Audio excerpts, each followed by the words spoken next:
Hi there, folks. Welcome to the Scannell Agenda. Today's date is March 21st. Spring is here, finally. Oh, and this is show number 13.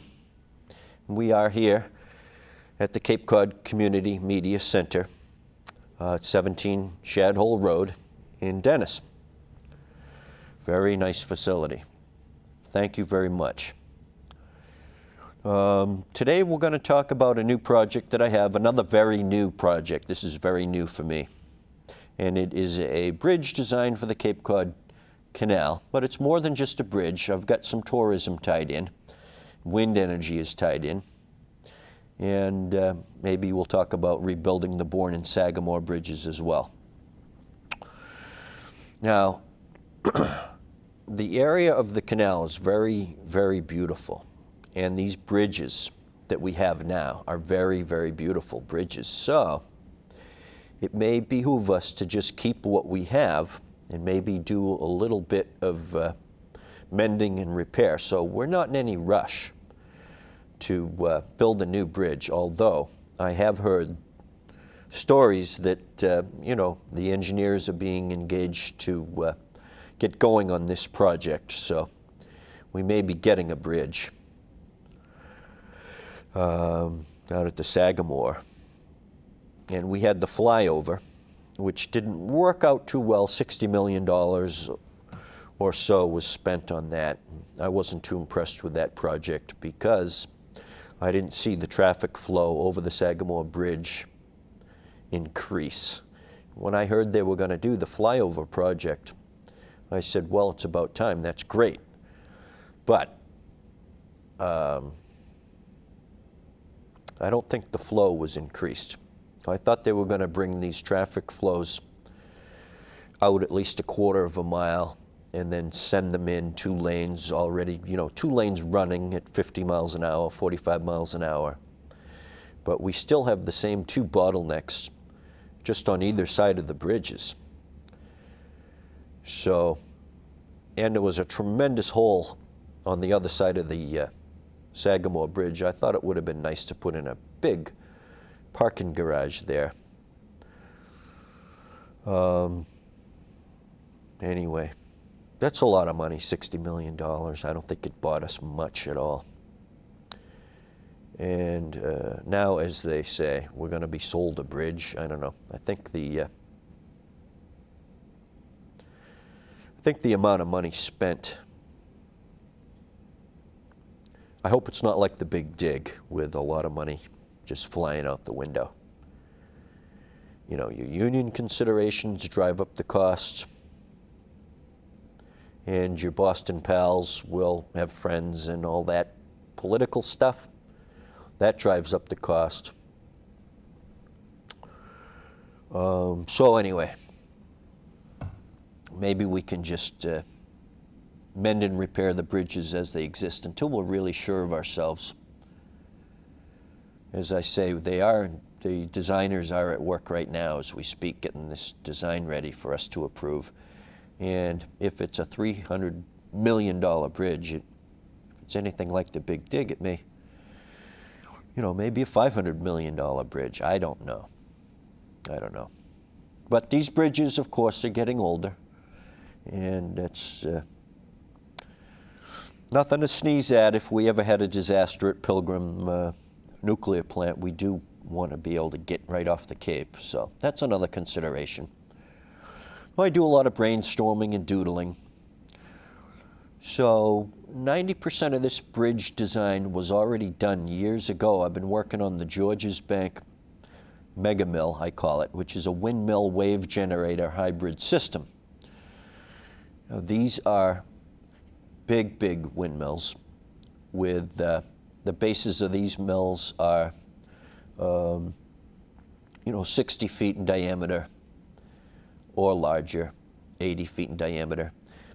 And then with these Georges Bank mega mills, you've got the ability to, as I call it, hunker down in a storm.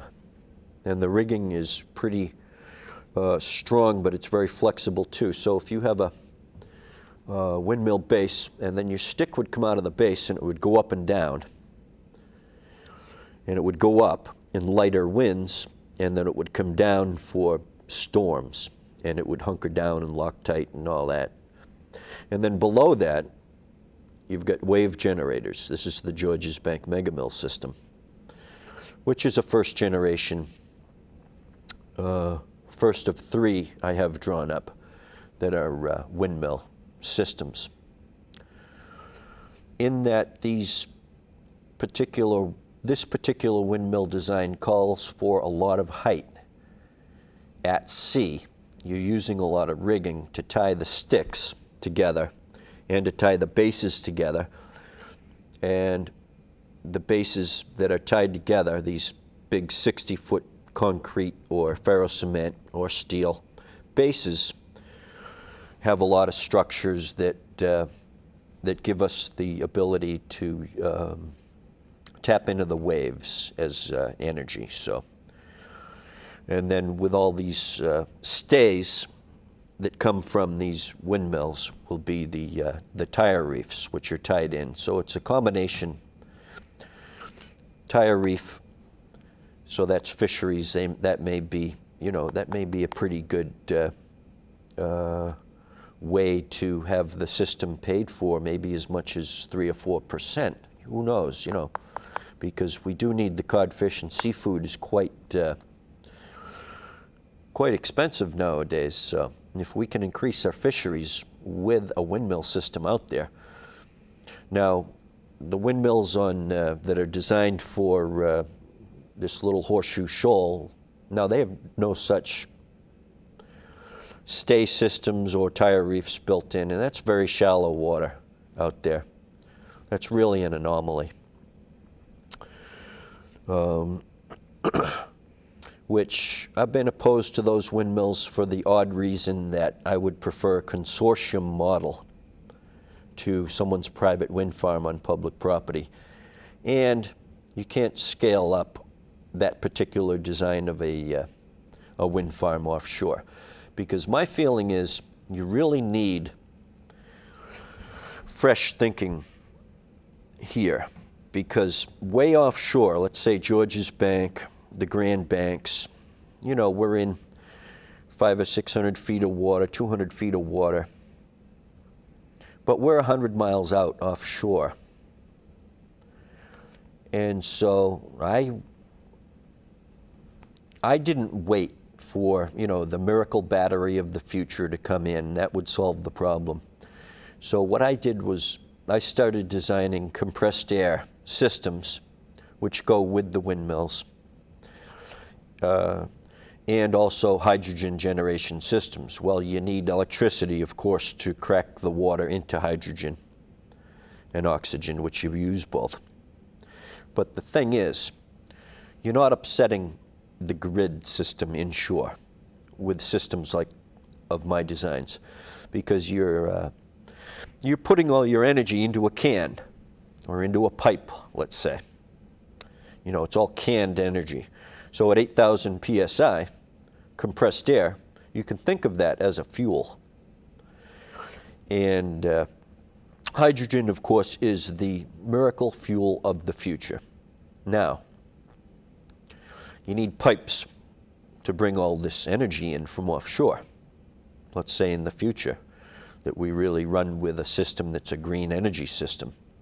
And then your grid for this green energy is your track pipe system, which carries a monorail system and or maglevs and high-speed train systems, and then your wide gauge, 20-foot wide gauge rail system. So that's all very forward thinking.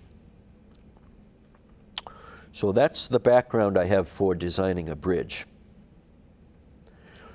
And all that is with my designs, I have huge stay systems and cabling that run between these massive windmills offshore. So I'm taking that and just hanging a bridge off of the cables, which doesn't make me a bridge designer, that's for sure, or an engineer, but it's just a concept, and I do concept work. And as I say, I design complex, comprehensive systems for the public trust. So the windmills are all about the energy, but this is a transportation project here, which I find very interesting. Now, so if you can picture these huge windmills, and maybe there would be as many as 24 of them around the middle of, let's say, 2 miles up from the Bourne Bridge toward the Sagamore Bridge, a site like that with a lot of high ground. That'd be a pretty good site. So picture about a mile to the west of the Sagamore Bridge, you'll see a wind forest, which is a little different than a wind farm. A wind forest has windmills that are tied together, and they're very tall, because that's where the money is. You go up, up, up, up, you know, it's where the wind is. So they're big. You got to be big with windmills to get up into that good wind. All right, now here we have cables up above that the bridge deck is hanging from.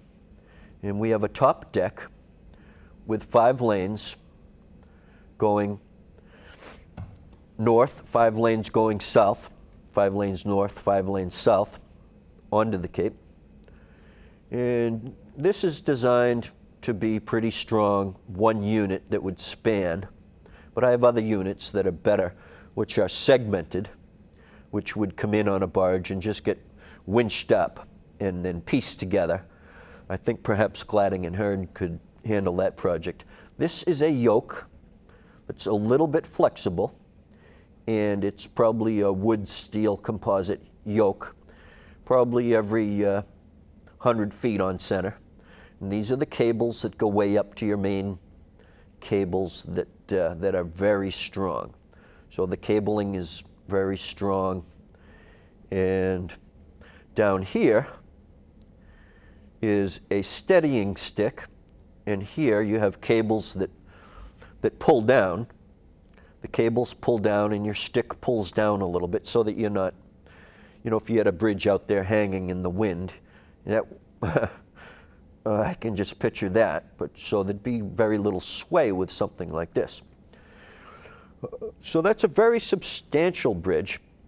Down on the lower decks, we could have trains and or trucks and or space for future monorail systems. So that's a very big unit. It's standard, you know, steel, but lately I've been drawing up aluminum more than steel because of the maintenance. So that's about it on that. Now, it's going to cost a lot of money. So they're going to have to be tolls. And just to give you an idea of the goofy stuff I come up with, okay, this is concept work. So, I mean, some of this stuff is real goofball, but you got to come up with, let's say, or what I do is I come up with a lot of volume of possibilities, let's say. And as I say, I work on ratios, that 1 in 30 ideas may be somewhat passable. So, you know, I've been trying to come at it from different angles. I don't know what this is. Oh yeah, windmill base, proximity to the canal. In other words, here's your base of a windmill. And then here is, these are steadying poles and a lot of rigging here, and here's a ship in the canal. So your windmill would be way inboard of the canal. And these windmills go deep. Even on Georges Bank, the Georges Bank mega mill goes very deep. And if you can see down at the bottom of the page there, so the stuff I draw up is usually about 200 or 300 feet below the sediment level out in the ocean.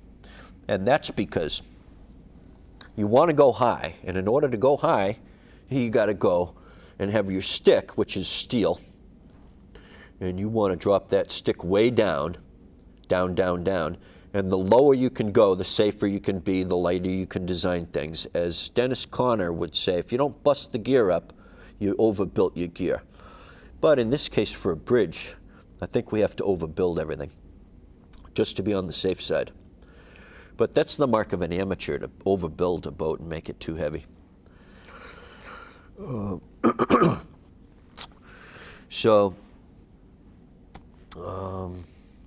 Okay. So I was thinking lately that Gladding and Hearn, I think I've been on this project for about 3 weeks.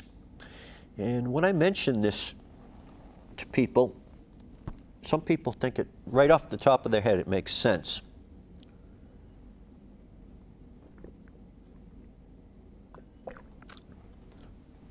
That you're using your windmills to carry a bridge. That's kind of like killing 2 birds with 1 stone.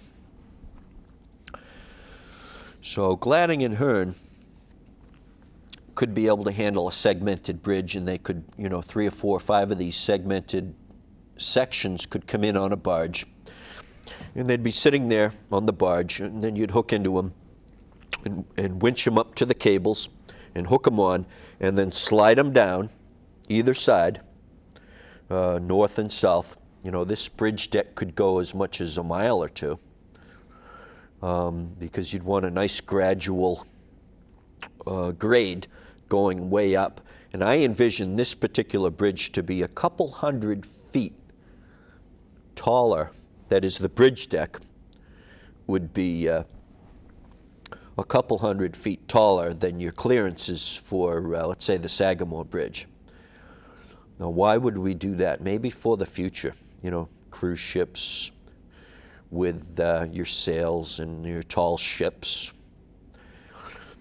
And then if we did rebuild the, I'll get into a rebuilding method for the other 2 bridges, but the cruise ships, here's an idea for Massachusetts and Narragansett. Cruise, docks, and ports. I like to doodle with that kind of thing. Here it is. I called this one Snippy's Bridge System. Don't know why. Anyway. So, if you can picture the old bridge here, that's the old Sagamore Bridge right in here, that little square. That represents the old bridge. Now, what we've done is we've winched in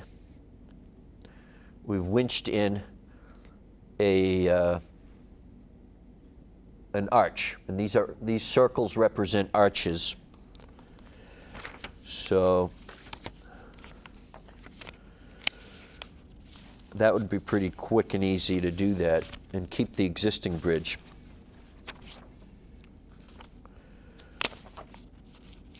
Sorry, I'm looking for something here.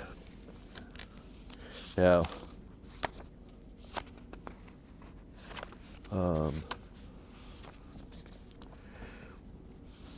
one of my earlier projects a few months back was to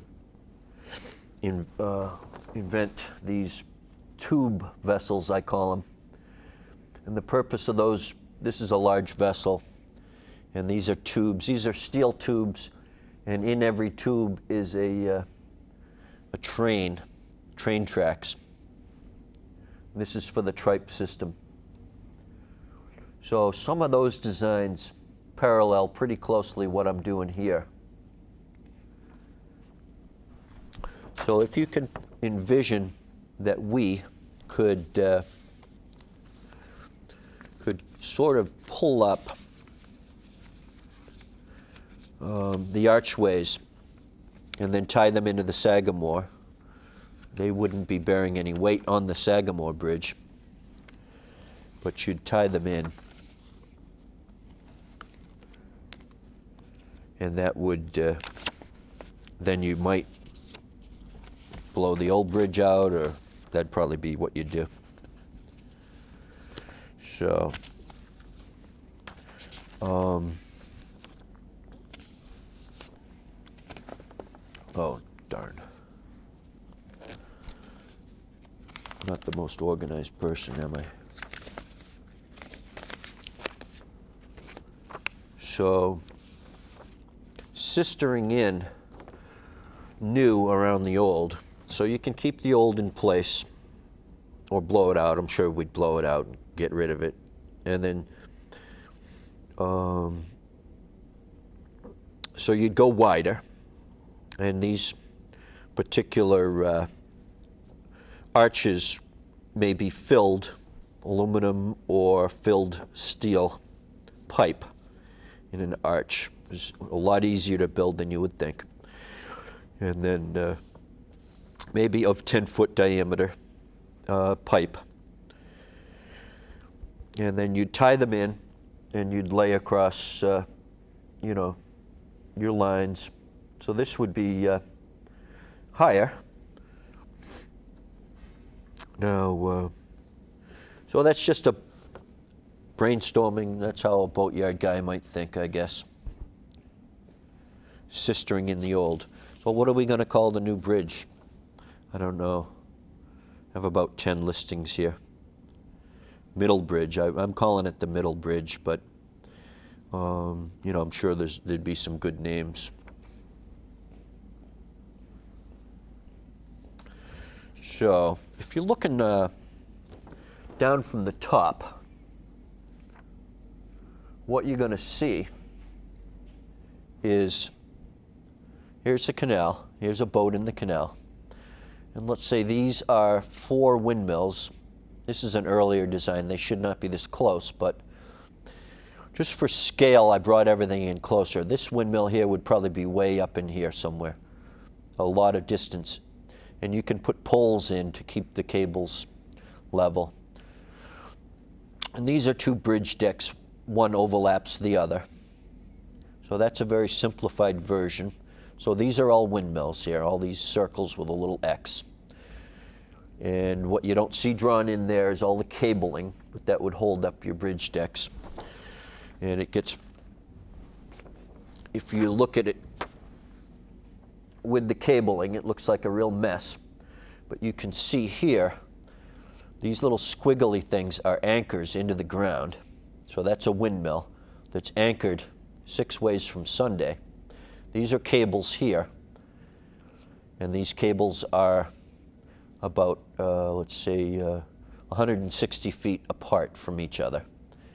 So they would run across this way, and these cables run this way, and these cables run across, straight across. So you've got a lot of strength up there, a lot of strength to carry much more weight, much, much more weight, 20 times more weight it would take to bring this bridge down as far as weight. So you'd want plenty of good cabling there. Well, I was looking at the map here. Here's a map of the canal. So somewhere, now also the thing is with the road considerations and the traffic patterns, of course, are one of your major considerations. So let's just say we wanted to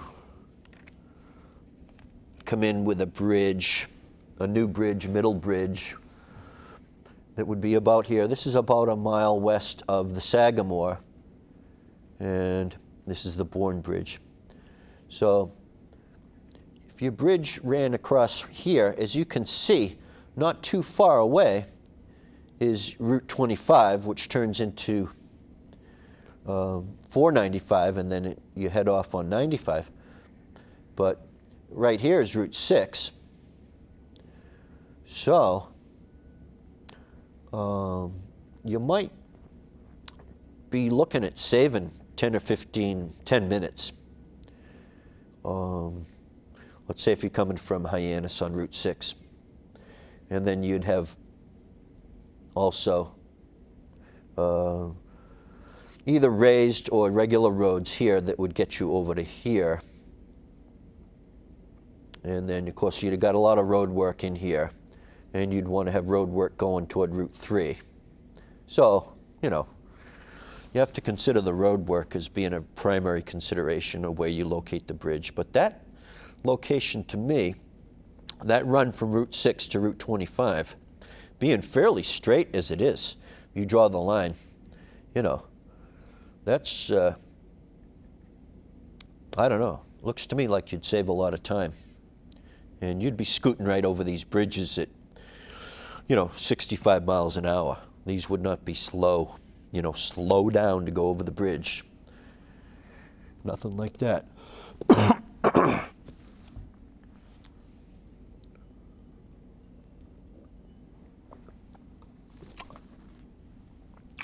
So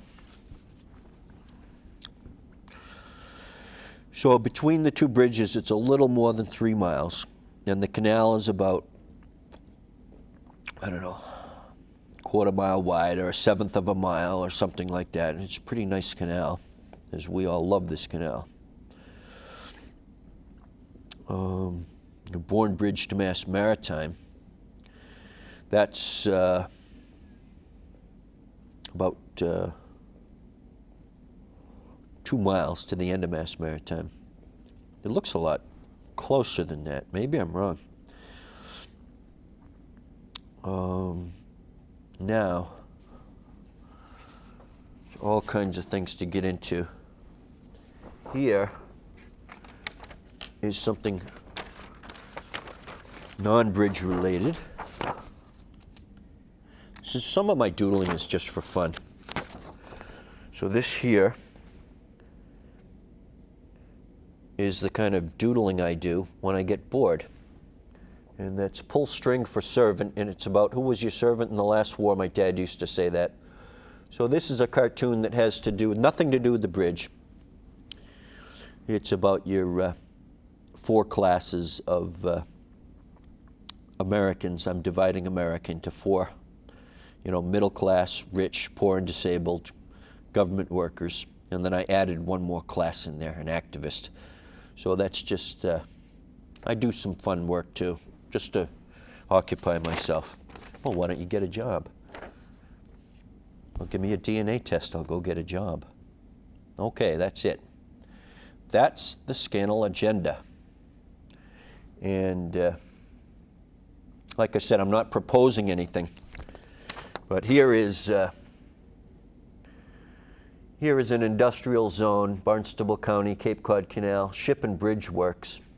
That's out at the east end across from, that part of Sandwich there on the other side of the canal. So I'm overthinking everything as usual. And that'd be an important industrial site to build the Nauset Mill. I'll get into that in a minute. Okay, that's it. Thanks very much for watching the Scannell Agenda.